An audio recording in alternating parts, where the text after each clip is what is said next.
Dans cette vidéo, nous allons étudier une série d'exercices qui a été tirée de la grille de la bande originale d'un jeu vidéo célèbre qui est sorti dans les années 90 et qui est très cher à mon cœur. Il s'agit du thème principal du jeu vidéo Final Fantasy VII, sorti en 1997 et composé par Nobuo Uematsu. Alors c'est le compositeur des musiques de jeux vidéo de Final Fantasy. Ses compositions, je les trouve quand même très intéressantes, en tout cas surtout ce qu'il faisait dans les années 90, et les grilles d'accords sont vraiment très très belles. Pour vous dire à quel point quand même ce compositeur pèse au Japon, les compositions de Nobuo Uematsu sont quand même jouées à l'orchestre philharmonique de Tokyo. On a quand même un compositeur qui a sa place dans ce pays. Je vous joue le thème principal de ce magnifique morceau et puis après on passera aux exercices progressifs que j'ai créés et qui en découlent et que vous pourrez télécharger gratuitement dans la description.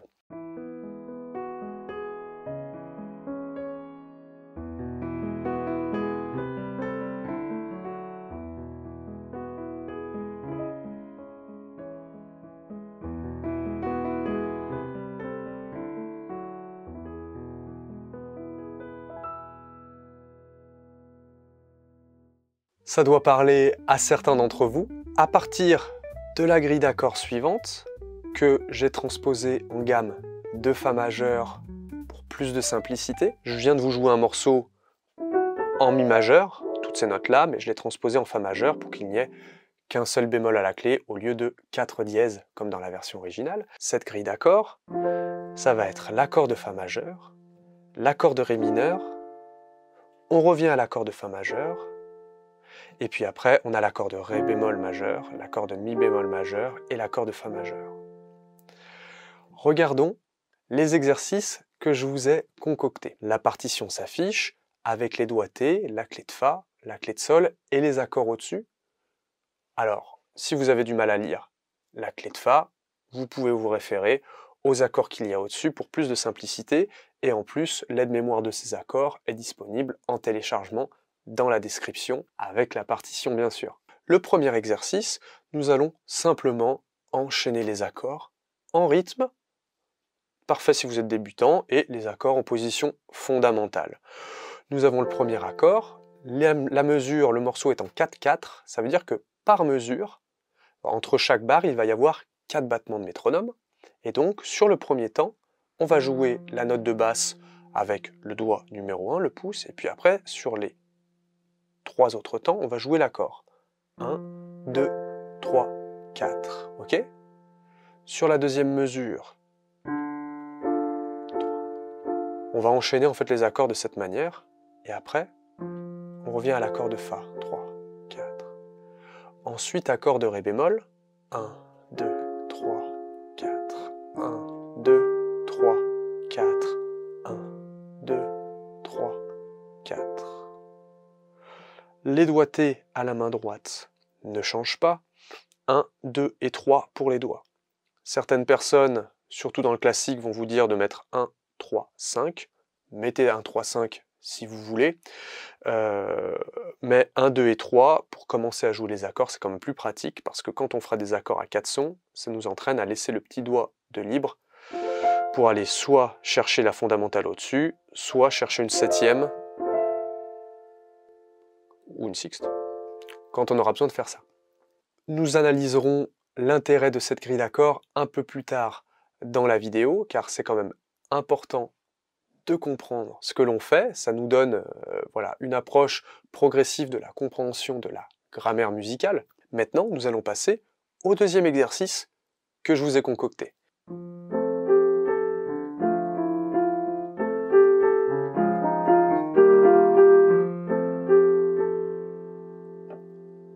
Il s'agit de cet exercice.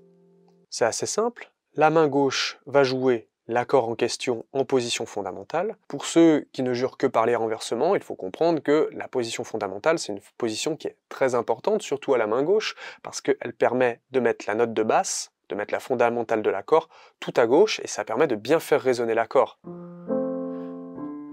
Si on commence à faire des renversements, typiquement sur la première mesure, si je commence à mettre le renversement de Fa, il va y avoir une quinte, la troisième note de l'accord qui va sonner tout à gauche et qui va vibrer, et c'est pas toujours ce que l'on souhaite faire entendre, hein. Voilà, faire entendre la fondamentale, c'est quand même la base, c'est plus simple pour le cerveau à mettre en place.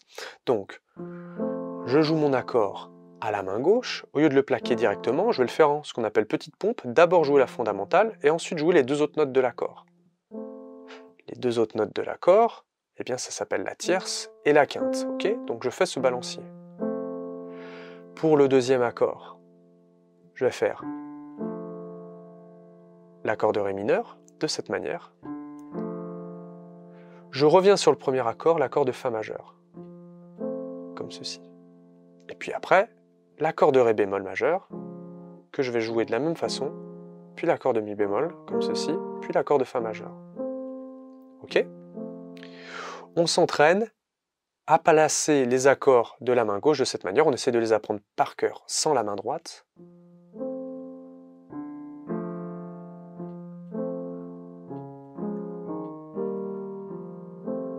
Je vais aller un peu vite sur la mesure 4 et la mesure 5 de cet exercice. Grosso modo, voilà. 2 temps pour la note de basse et 2 temps pour la tierce et la quinte. On le calcule au métronome, ou pas, mais bon, voilà quoi, vous avez compris. Que va faire la main droite?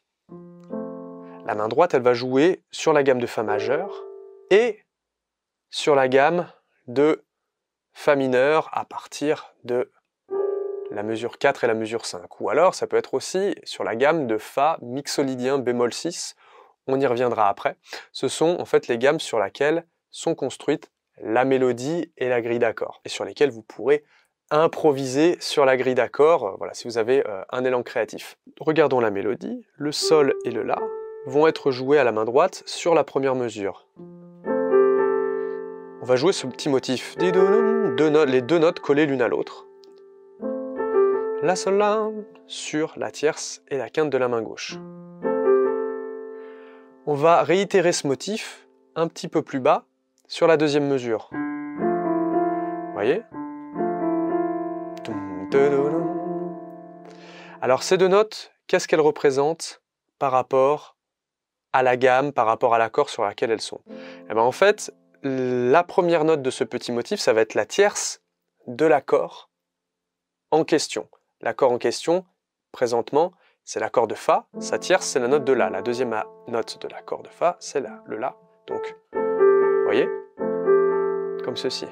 Sur l'accord de Ré mineur, la deuxième note, c'est le Fa, donc on appelle la tierce. La tierce de Ré mineur, c'est le Fa bécard, le Fa normal, quoi. Et la note de Fa est en mélodie à la main droite. Donc on commence par la tierce pour construire notre mélodie. Et après, avec la note en dessous, on va faire une broderie, ce qu'on appelle une broderie. C'est-à-dire qu'on est sur le Fa, rapidement on passe sur la note juste en dessous, puis après on revient sur notre note. On brode une petite note entre les deux pour créer un petit mouvement mélodique. En fait, c'est un enchaînement de petites broderies. Voilà, vous aurez ce terme dans cette vidéo. On revient sur notre accord de Fa majeur, et puis on réitère ce petit motif, c'est exactement la même mesure que dans la mesure 1. Maintenant, on passe sur l'accord de Ré bémol. Qu'est-ce qu'on remarque sur notre accord de Ré bémol? Eh bien, que la tierce, c'est la note de Fa bécard, de Fa normal, quoi. Ce Fa, ici. Et donc, on a exactement le même état d'esprit, et puis on brode avec la note de Mi bémol en dessous. Alors, on peut se dire, mais est-ce que, voilà, c'est pas vraiment une note adjacente, le Mi bémol, il fait pas partie de la gamme de Fa majeur, et même d'ailleurs ce Ré bémol ne fait pas partie de la gamme de Fa majeur, parce que la gamme de Fa majeur sur laquelle serait donc construit le morceau, eh bien, ne comporte pas de notes Ré bémol et Mi bémol. On y viendra un peu plus tard. On va faire donc ce même état d'esprit, on va broder comme ça une petite note sur le Fa et le La bémol à la main gauche. Après, on arrive sur l'accord de Mi bémol. Même état d'esprit, le Mi bémol, sa troisième note, sa tierce, c'est donc sa deuxième note, excusez-moi, sa deuxième note, c'est une note de Sol. Et puis après, on arrive sur la dernière mesure de l'exercice, l'accord de de Fa majeur, c'est comme la première mesure, avec exactement le même motif. Dans la description, vous avez, je me répète, la partition avec les doigtés, l'aide-mémoire des accords, l'aide-mémoire de la gamme et même des différentes gammes utilisées pour construire ce morceau. Il y a 3 gammes qui sont utilisées pour voilà, construire cet exercice. Sachez que si vous voulez des cours individualisés en visio, il y a ma classe de piano en ligne. Le lien est en description si vous voulez vous inscrire ou vous préinscrire à cette classe pour être tenu au courant de son ouverture. Bien sûr, dans ma classe de piano en ligne, il y a des logiciels avec voilà, des exercices extrêmement nivelés pour pouvoir apprendre à lire les partitions rapidement pour être capable à terme de jouer instantanément des partitions comme celle-ci, que ce soit en lecture d'accords, en lecture de notes en clé de sol ou en clé de fa en simultané, que ce soit pour des automatismes dans l'apprentissage de l'harmonie, pouvoir comprendre directement la grammaire musicale, pour aussi apprendre à improviser dans tous les styles, le blues, le jazz, la pop, le classique, et pour s'accompagner en chantant, il y a voilà, tous les outils, puis il y a des centaines de vidéos qui vous expliqueront comment utiliser tous ces outils pour structurer vos plans de travail, quel que soit votre niveau de départ, et puis quel que soit votre emploi du temps. Toutes les infos sont en description. Passons maintenant à l'analyse harmonique de cette grille d'accords. Alors, l'analyse harmonique de cette grille d'accords vous permettra de composer sur cet enchaînement d'accords et vous permettra aussi d'improviser sur cet enchaînement d'accords, que vous fassiez de la MAO, que vous fassiez de la composition purement instrumentale et que vous vouliez accompagner un instrument mélodique comme voilà, un saxophone sur cette grille d'accords, alors que vous jouez du piano. On a vu qu'il y a un bémol à la clé. Ça veut dire que tous les 6 seront bémol, mais ça veut surtout dire que on est sur la gamme de Fa majeur. Donc, si vous jouez les accords à la main gauche et que vous vous baladez sur la gamme de Fa majeur, eh bien ça va sonner.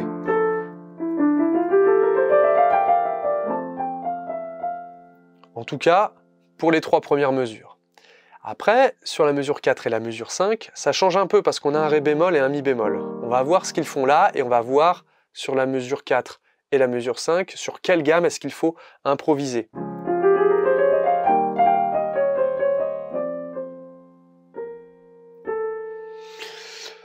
Donc, nous sommes sur la gamme de Fa majeur, l'accord de Fa, c'est l'accord de degré 1, c'est le premier accord de la gamme, et l'accord de Ré mineur, c'est l'accord de degré 6, le 6e accord de la gamme. On fait le calcul, 1, 2, 3, 4, 5, 6, à partir de la note de Ré, je prends une note sur 2, et j'ai donc un accord de Ré mineur, 6e degré.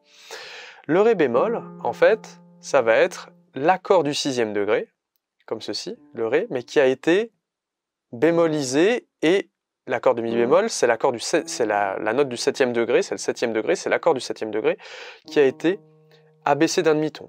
Il faut savoir que le degré 6 et le degré 7, dans une grille d'accords, donc 6 et 7, c'est des degrés qui peuvent être mobiles et que l'on peut avoir tendance à abaisser pour créer des petits effets de style. Et si j'abaisse ces 2 degrés, je tombe sur une gamme un peu particulière que l'on va nommer la gamme mixolydien bémol 6. Donc présentement, nous sommes dans le cas d'un Fa mixolydien bémol 6. Alors, il y a quelque chose qui change un peu, c'est qu'il va y avoir un mouvement aussi du 3e degré que l'on va abaisser de cette manière. Et présentement, on se retrouve avec une gamme de Fa mineur naturel, aka, appelé aussi, bon, c'est la relative mineure de la gamme de La bémol majeur. Bon, voilà.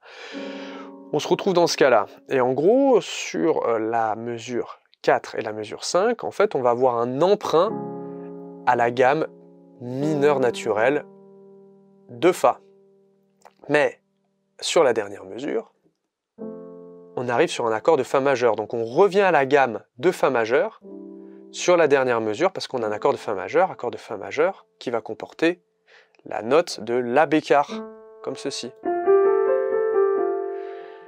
C'est-à-dire que sur la mesure 4 et 5, on peut improviser sur la gamme de Fa mineur.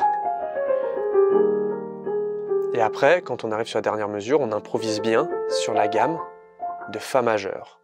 Ce que l'on peut faire aussi, c'est improviser sur la mesure 4 et 5 sur la gamme de Fa mixolydien bémol 6. C'est-à-dire que c'est comme une gamme de Fa mineur naturelle, sauf que l'on va garder la tierce majeure.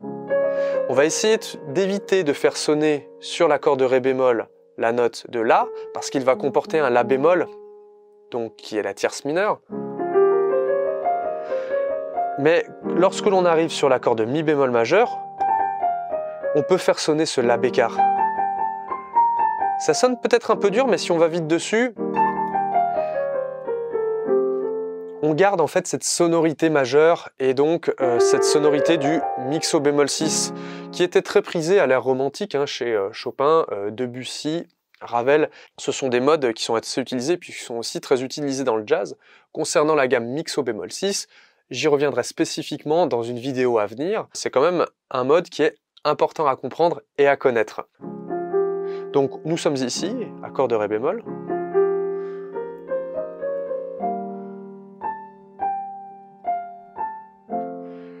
Et on peut faire sonner le La sur la mesure numéro 5, le La bécard. Et puis bien sûr, on peut le faire aussi sonner sur la mesure numéro 6, voilà, conclusive, avec cet accord de Fa premier degré. Nous allons donc nommer les degrés Ré bémol et Mi bémol, les accords Ré bémol et Mi bémol comme le degré, voilà, un degré sixième degré bémolisé et septième degré bémolisé, aussi appelé sixième degré emprunt à la gamme mineure naturelle, donc sixième degré naturel, septième degré naturel et après premier degré normal. On peut aussi conclure autre chose, c'est que si on considère que sur la mesure 4 et la mesure 5, nous sommes en gamme de Fa mineur, et qu'après on arrive en gamme de Fa majeur sur la dernière mesure, c'est-à-dire qu'on va conclure sur un dernier degré majeur, ça peut nous rappeler un petit peu la couleur de ce qu'on appelle une tierce picarde. N'hésitez pas à laisser des commentaires si vous avez des questions, si la vidéo vous a plu. Si vous voulez en savoir plus sur la tierce picarde, je vous invite à aller voir la vidéo qui devrait s'afficher à l'écran qui parle de la tierce picarde. Ça donne des effets extrêmement intéressants, puis il y a tout un historique autour de cet effet de tierce picarde, aussi une utilité acoustique à travers la résonance qu'il peut y avoir dans les églises, à l'époque où elle était très utilisée. Pensez à mettre vos improvisations sur le groupe Facebook public, le lien est en description.